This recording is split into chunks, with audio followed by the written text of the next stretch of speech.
Angela Merkel's departure unlikely to impact Germany's Russia policy.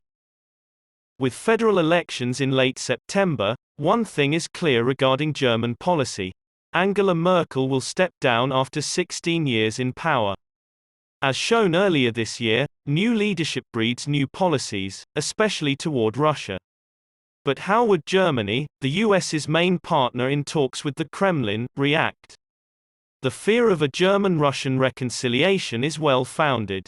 After all, Merkel's predecessor, Gerhard Schröder, became a close buddy of Putin. Despite opposition from NATO members like Poland and the Baltic States, Schröder approved Nord Stream just before leaving office. After leaving government, Schröder joined Russia's largest state-owned energy businesses. Merkel, on the other hand, has never liked Moscow. She refused to be a spy for the East German secret police, for example, since she was a young ambitious scientist in communist Eastern Germany. Later, Berlin established EU-wide sanctions against Russia under her leadership.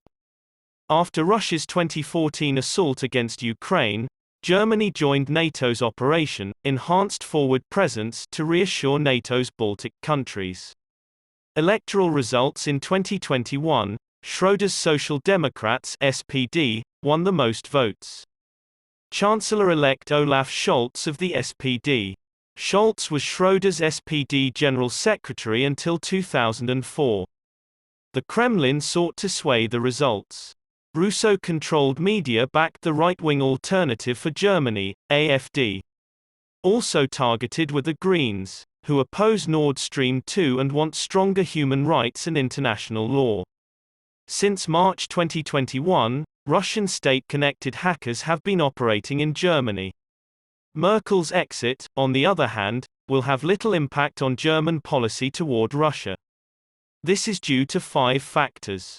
First, a coalition will form the new administration. This favors the status quo. A 3-party coalition is possible due to vote counts and the German parliamentary system. Due to their links to Germany's undemocratic history, the AfD and Die Linke, who are known to be close to the Kremlin, are unlikely to participate in the current discussions. The Greens, FDP, or Merkel's Union could only support Scholz as chancellor. The opposition is unanimous.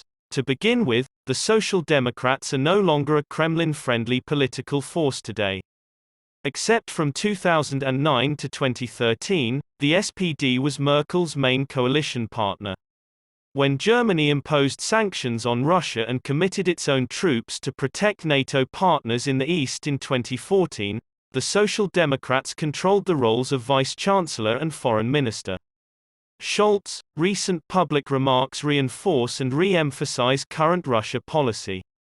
Putin's friend Schröder has little political power and few sympathizers in today's SPD. Post-Alexei Navalny, a majority of Social Democrats urged Schröder to leave his roles in Russian state-owned firms. Thirdly, continuity is a hallmark of German security strategy. Even when Trump attacked NATO and Berlin while courting Putin, Germany stood firm. Die Deutsche Bevölkerung and Die Deutsche Elite deem Russia's actions menacing and unacceptable, thus Germany's continuous support to sanctions and NATO activities. Fourth, Russia appears to anticipate German policy consistency.